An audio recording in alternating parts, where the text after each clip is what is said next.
Welcome to another one of your flipped lectures. In today's lecture, we're going to discuss the end of the Civil War and the surrender of the Confederacy.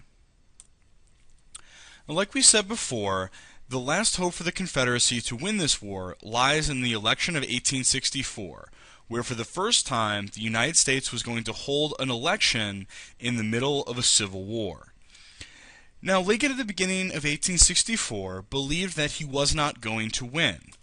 The war was largely unpopular. The man running against him, George McClellan, ran on the platform basically accusing Lincoln of drafting men into the army, and he also relied upon those who did not favor Negro equality. So Abraham Lincoln believes he's going to lose. The war is unpopular, there are draft riots, but the victories by Grant and Sherman had boosted support for the war. It looked by the end of 1864 that the Union was going to win the war soon. And so people turn out in large numbers, and Abraham Lincoln wins with 55% of the popular vote. And with that large percentage, he believes he has a clear mandate to end slavery in the United States. So after the election of 1864, Lincoln got together with the House of Representatives and started pushing for the 13th Amendment to the United States. And in 1865, this amendment passes the House of Representatives and was sent to the states for ratification. And this 13th Amendment abolished slavery in the United States. The language said neither slavery nor involuntary servitude, except as a punishment for a crime whereof the party shall have been duly convicted, shall exist within the United States or any place subject to their jurisdiction. In plain English, this means slavery is now illegal in the United States. So the 13th Amendment ends slavery in the United States, but more amendments to guarantee the rights of those former slaves were passed after the war was won. The 14th Amendment expanded who can be a citizen, overturning the Dred Scott decision. And it also, to this day, ensures equal protection under the law for all persons regardless of gender, race, religion, or any other arbitrary distinction. The 15th Amendment was the amendment that ensured voting rights to all Americans regardless of race, color, or previous condition of servitude, meaning that former slaves could not be denied their right to vote. All these amendments are very important, and actually the 14th and the 15th Amendment today are still very important in the United States, ensuring the right to vote and the right to equal protection for all Americans. So now let's talk about the twilight of the Confederacy and the end of the war. By April of 1865, the Confederate Army under Robert E. Lee had retreated back to their last stronghold at a place called Petersburg, Virginia. Now, Petersburg, Virginia is located in southern Virginia, and Grant's overland campaign had pushed the Confederates south until they got to this last stronghold. Now, once the Union Army got to Petersburg, they didn't want to attack it outright, and there was a reason for that. And the reason was that for months, the Confederates had been digging an elaborate system of trenches over 30 miles of what looked like World War I style trenches. So actually trench warfare begins in the American Civil War as technology has gotten to the point where this is what makes sense, not lining up in lines and firing at each other.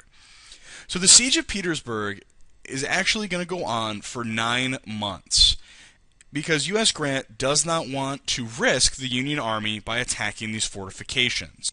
To give you an idea of how far west 30 miles is, well, 30 miles is from the Loop all the way out to West Chicago. So you'd go past Oak Park, Maywood, Lombard, Wheaton, Winfield, all the way out to West Chicago. That is what 30 miles of trenches is like. So Grant, having learned his lesson at Cold Harbor, chooses not to attack the Confederacy directly. But by April 1st of 1865, the Confederates were starving in Petersburg. The siege that had been going on for 9 months looked like it was about to finally break the Confederate Army. So, in a last desperate attempt to carry on the war, the Confederates try to escape from the city of Petersburg. And they succeed at getting out of the city, but they're caught at a town called APPOMATTOX Courthouse by the Union Army. At this point, the Confederate Army, they're outnumbered, they're outgunned, they're starving, and they're surrounded.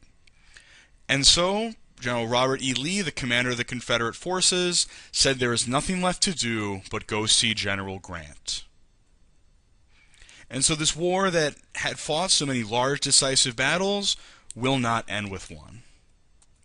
So on April 9th of 1865, Robert E. Lee and Ulysses S. Grant, along with their advisors, met at a home in the town of APPOMATTOX Courthouse, and there Lee surrendered the Confederate Army to Grant and the Union Army, thus bringing a start to the end of the Civil War.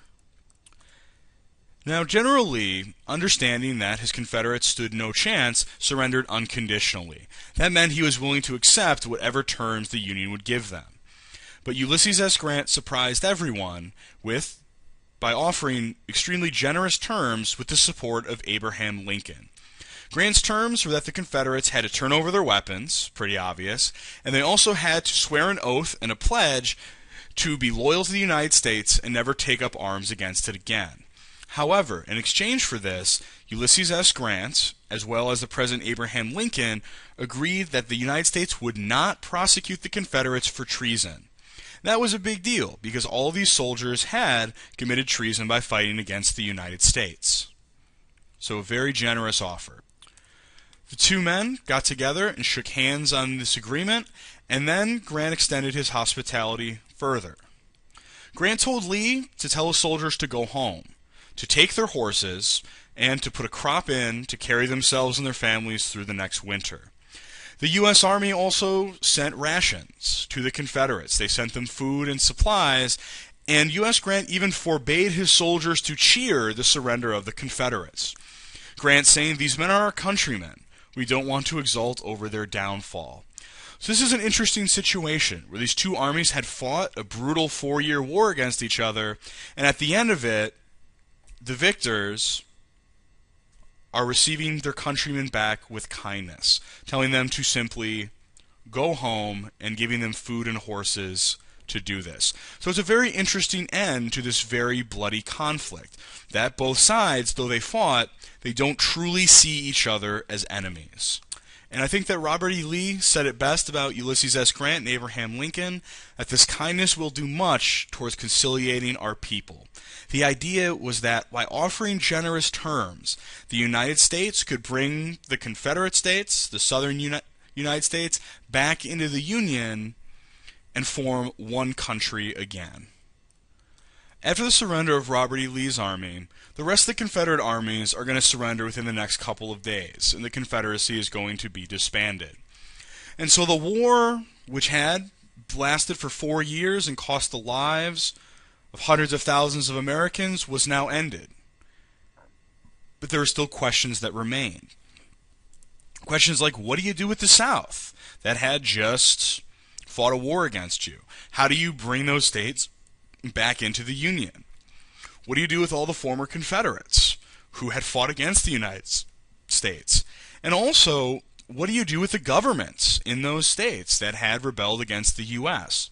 And then finally, what was the United States going to do with all of these freed slaves that were the result of the 13th Amendment? So there was a lot of issues that remained at the end of the war that took the country a while to figure out. But luckily, they were going to have a president to lead them through it. Or would they? On April 14th of 1865, cheerful because of the news of the end of the war, but also looking forward, Abraham Lincoln, his wife, and a couple of friends went to go see a play at Ford's Theater. The play was a British play called Our American Cousin, that basically was a comedy making fun of the United States of America. And while Lincoln was enjoying the play, this man snuck into his booth. His name was John Wilkes Booth. And John Wilkes Booth was an actor. He was actually a very famous actor. He was well known all over the United States, like a Hollywood actor would be today. And John Wilkes Booth was a Confederate sympathizer, meaning that he thought that the Confederacy was right in this conflict. And so John Wilkes Booth took it upon himself, along with other conspirators, to assassinate President Lincoln and hopefully restart the Civil War. So, John Wilkes Booth slipped into the presidential box at Ford's Theater, stuck up behind the president, and shot him in the back of the head. Having shot him in the back of the head, he then leapt from out of the box onto the stage, breaking his leg, and yelled very theatrically, "Death to tyrants," and he ambled off of the stage on his broken leg. What ensued was a massive manhunt, and eventually an entire conspiracy was uncovered that was led by John Wilkes Booth. And the next morning, the President of the United States, Abraham Lincoln, the man who had held the country together, who had given the Gettysburg Address, who had pushed for the emancipation of the slaves, is going to be dead 6 days after Lee's surrender. And this shocks the country. To lose their leader, to lose a president at that pivotal moment, sent the country into mourning. And the irony of all this, the goal of John Wilkes Booth and his conspirators was to restart the Civil War. Well, the Civil War didn't restart.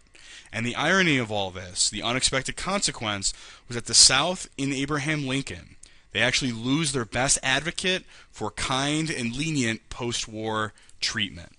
With Lincoln gone, radical Republicans from the North, whose goal is to punish the South for rebelling, are going to take power. And Lincoln's plan for leniency and kindness towards the South is largely going to die with the president. Here's a photo of the conspirators who were hung for their crimes publicly. And this is a really good story, this manhunt. So I encourage you guys to do a little bit more research and figure out how they caught the conspirators who killed Lincoln. Now, Lincoln's body, he had wanted to be buried in Springfield, Illinois, his home where he had spent most of his life, where he had risen from being a country lawyer to the President of the United States. And so Lincoln's funeral train traveled 1,700 miles from Washington, D.C. to Springfield. And at every town that it stopped in, small, large, city, village, farmland, urban area, people turned out in the thousands to pay their respects and mourn the president who had led them through the Civil War. And so with the death of Lincoln ends our discussion of the Civil War.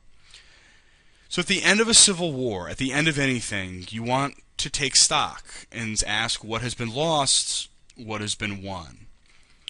Well, the United States lost 750,000 soldiers, 10% of the northern population of males 18 to 45, 30% of the young men of the South. The South, their economy, their cities, their farmland was largely destroyed by the war, and it would take them decades, a century even, to try to get back on their feet after this destruction. And the country had also lost their president and would have to carry on without Abraham Lincoln.